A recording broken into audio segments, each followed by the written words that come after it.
গৌতম বুদ্ধের জন্মবার্ষিকী বুদ্ধ পূর্ণিমা হিসেবে পালিত।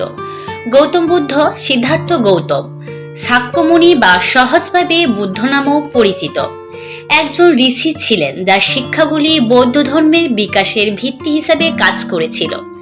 বুদ্ধ একটি সংস্কৃত শব্দ যা জাগ্রত বা আলোকিত বোঝায়, সকল ক্ষেত্রে অনুপ্রাণিত, উন্নীত এবং উৎসাহিত করতে পারে। সিদ্ধার্থ গৌতম বুদ্ধ নামে পরিচিত প্রায় 567 খ্রিস্টপূর্বাব্দে হিমালয়ের তলদেশে একটি ছোট্ট রাজ্য লুম্বিনীতে জন্মগ্রহণ করেছিলেন।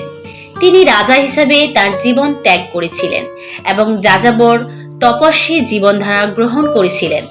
ভিক্ষা, তপস্যা এবং ধ্যানের জীবনযাপন করার পর তিনি বোধগয়ায় আলোকিত হয়েছিলেন, যা এখন ভারতে রয়েছে, এবং তার মৃত্যুর কয়েক দশক পরে তিনি বুদ্ধ নামটি অর্জন করেন, যা সংস্কৃত জাগ্রত একজন বা আলোকিত একজন।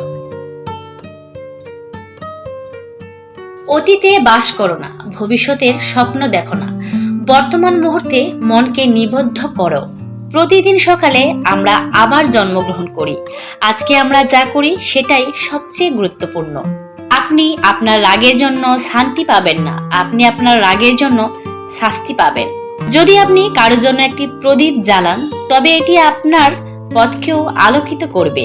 সুখ তাদের কাছে কখনোই আসবে না যারা তাদের ইতিমধ্যে যা আছে তা উপলব্ধি করতে ব্যর্থ হয়। রাগ ধরে রাখা মানে গরম কয়লাকে অন্যের দিকে ছুঁড়ে ধরার মতো। আপনার সবচেয়ে খারাপ শত্রু আপনার নিজের অনিরাপদ চিন্তার মতো আপনার ক্ষতি করতে পারে না। সবকিছুতে ভালো কিছু দেখতে আপনার মনকে প্রশিক্ষণ দিন। আপনি যত শান্ত হবেন তত বেশি শুনতে পাবেন। আপনি শুধুমাত্র যা আঁকড়ে আছেন তা হারাবেন। আপনার মনকে শাসন করুন, না হলে এটি আপনাকে শাসন করবে। দুঃখের মূল হলো সংযুক্তি। কোনো কিছুই আপনার যতটা ক্ষতি করতে পারে না, ততটা আপনার নিজের চিন্তা ভাবনা অরক্ষিত। জল থেকে এটি শিখুন, উচ্চ স্বরে স্প্ল্যাশ স্প্ল্যাশ হয়, কিন্তু সমুদ্রের গভীরতা শান্ত। মন্দ কাজ এড়িয়ে চলো। যেভাবে জীবনকে ভালোবাসে সে বিষকে এড়িয়ে চলো। কিছুই বিশ্বাস করবেন না। আপনি এটি যেখানেই পড়েছেন বা কে বলেছেন আমি এটি বলছি কিনা তা বিবেচ্য নয়, যদি না এটি আপনার নিজের কারণ এবং আপনার নিজের সাধারণ জ্ঞানের সাথে একমত হয়। সকলকে এই ত্রিমুখী সত্য শেখান।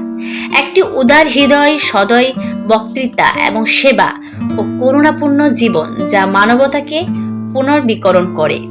একটি মোমবাতি থেকে হাজারো মোমবাতি জ্বালানো যায় এবং মোমবাতির জীবনকে ছোট করা যায় না। ভাগ করে নেওয়ার ফলে সুখ কখনোই কমে না। আপনি যতই পবিত্র বাক্য পড়ুন, আপনি যতই বলুন না কেন, যদি আপনি সেগুলির উপর আমল না করেন, তবে সেগুলি আপনার কি উপকার করবে? প্রত্যেক মানুষই তার নিজস্ব স্বাস্থ্য বা রোগের লেখক। কিছুই স্থায়ী নয়। ভালো কাজ করার জন্য আপনার হৃদয় সেট করুন, এটি বারবার করুন এবং আপনি আনন্দে পূর্ণ হবেন। সত্যিকারের ভালোবাসার জন্ম হয় বোঝার থেকে।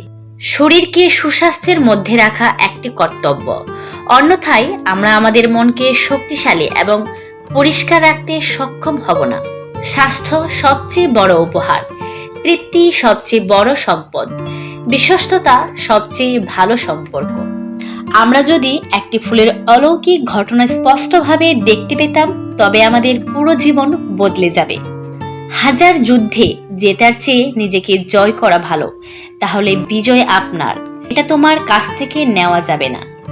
3টি জিনিস বেশি দিন লুকিয়ে রাখতে পারে না: চাঁদ, সূর্য এবং সত্য।